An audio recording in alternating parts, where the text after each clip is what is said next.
Alright, so this is a bit of a weird video. So you know how a lot of Deltarune stuff has come from dreams, like Deltarune Salt route, Deltarune Darkweb, Metaton Mega Mall, and Deltarune itself, I think. Well, now it's happened to me. I've had a Deltarune dream.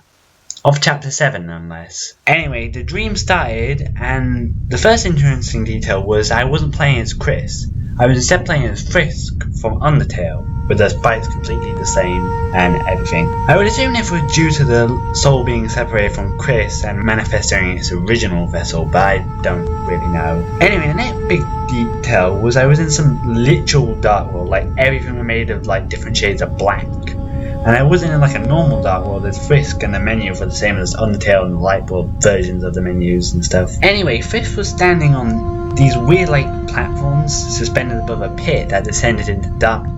That had these like strange little branching off paths which were broken, and like there was one green one that looked like the Spamton strings, but I couldn't find a way down that path. I then discovered that some blotchy patches of darkness would like launch me in the air like the vents in Undertale and allow me to traverse a sort of strange world that I'm assuming had something to do with the roaring, but I just don't know. Later in my travels I came by this area that looked very promising. However, the path to it was like all broken, but I was sure there must have been a way across because they wouldn't just put that there out of no reason. So I checked my inventory like anybody, but I found out I had 6 eggs, or egg bracket 6 as it was displayed in the game menus, which also implied that this was indeed chapter 7 I'm playing. Naturally, I tried using one of the eggs and I got unique dialogue saying, "You've used the egg. Now you can move anywhere on the board once."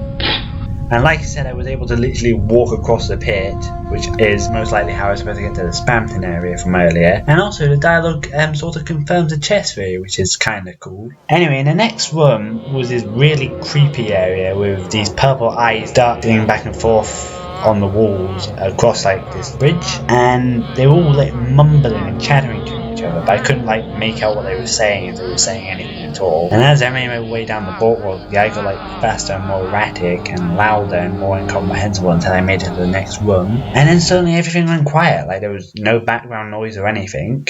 And at the end of the room there were these two like black spirit things, and they had like these crooked mouths on them, like the ones you see on the sort of weird like fountain flare stuff on the background of King and Queen's bows, and horns like the roarings in the cutscene. And as I approached them, they began to talk in text boxes. This is.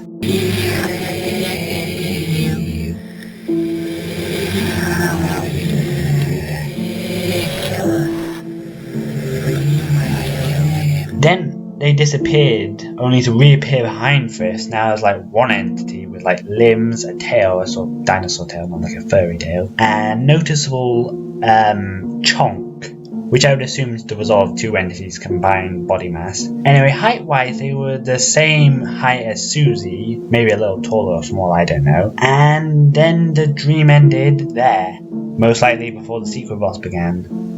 So I hope you found this interesting, and if you have any ideas to what any of the hell this means, comment down below, and goodbye!